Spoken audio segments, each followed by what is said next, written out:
পৃথিবীর কোন political party কোন দিন ধরে পজিটিভ পিয়ার পায় না। নাগরিক পার্টি পদযাত্রা শুরুর পর থেকে প্রথম 15 দিন কোন ধরনের বাকবিতণ্ডা ছাড়া পদযাত্রা করছে। এইটা অনেকে সহ্য হয় নাই। এবং আপনারা দেখছেন গোপালগঞ্জে পুরাতন স্ট্যাবলিশমেন্টকে সাথে নিয়ে ফ্যাসিস্ট খুনি হাসিনার দোসররা কিভাবে ঝাঁপায় পড়ছিল।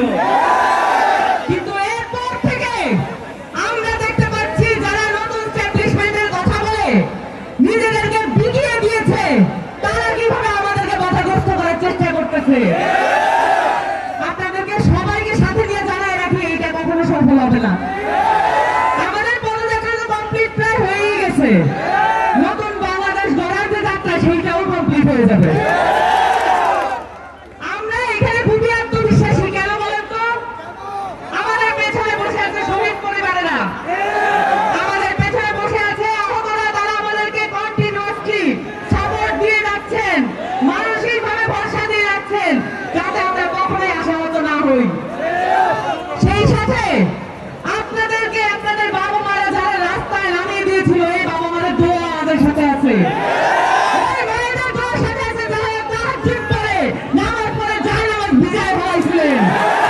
ওই ভাইদের দোয়া আমাদের সাথে আছে। এই কারণে কোনোদিন আমরা হারবো না। আমাদের একটা ঘোষণাপত্র দরকার, আপনারা তো দেখছেন। বসুন্ধরা টিস্যু অশুদ্ধতার বিরুদ্ধে এক বিন্দুও ছাড় নয়। আপনারা যে রাস্তায় নামছিলেন এই রাস্তা থেকে যে এখন আমাদেরকে বাসায় চলে যেতে বলা হয়, আমাদের নিরাপত্তা কোথায়? আমাদেরকে পরবর্তী সরকার এসে বলবে আমরা রাষ্ট্রদ্রোহ করছি। এই রাষ্ট্রদ্রোহের জায়গা থেকে আমাদেরকে আমাদের বীরের মর্যাদায় আমাদেরকে উত্থান করতে হবে।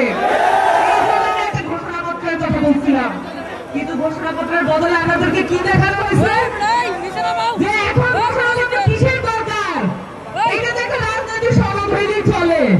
কিন্তু আমরা পরিষ্কার করে বলতে চাই ঘোষণাপত্রে লিগ্যাল ভিত্তি থাকতে হবে, আইনগত ভিত্তি থাকতে হবে। জুলাই সনদ আর একটা 90-এর সনদ হইতে পারবে না। 90-এ 3টা পলিটিক্যাল পার্টি আমাদের সাথে বিক্রয় করছিল, এই দেশের জনতার সাথে বিক্রয় করছিল। সামনে এই ঘোষণাপত্র সনদ নিয়ে কোনো টাল বাহানা চলবে না। সামনে এই ঘোষণাপত্র সনদ নিয়ে আপনারা কোনো চুক্তি ভঙ্গ করতে পারবেন না। তাহলে আপনারা মুসলমানের খেলা থেকে বাদ হয়ে যাবেন। ওয়াদা ভঙ্গকারী মুসলমান হয় না। যারা আপনাদের সামনে ওয়াদা দিবে তারা যদি ওই ওয়াদা ভঙ্গ করে আপনারা তাদেরকে সকলের সামনে জনতার সামনে জবাবদিহিতার আওতায় আনবেন। এই বাংলাদেশ আর কখনো জবাবদিহিতাবিহীন বাংলাদেশে পরিণত হবে না। আপনাদের সকলকে সাধুবাদ জানাই, কারণ আপনারা অভ্যুত্থানের পরেও মাঠ ছাড়েন নাই। আমাদের যারা যারা আপনাদের সামনে কথা বলতে আসবে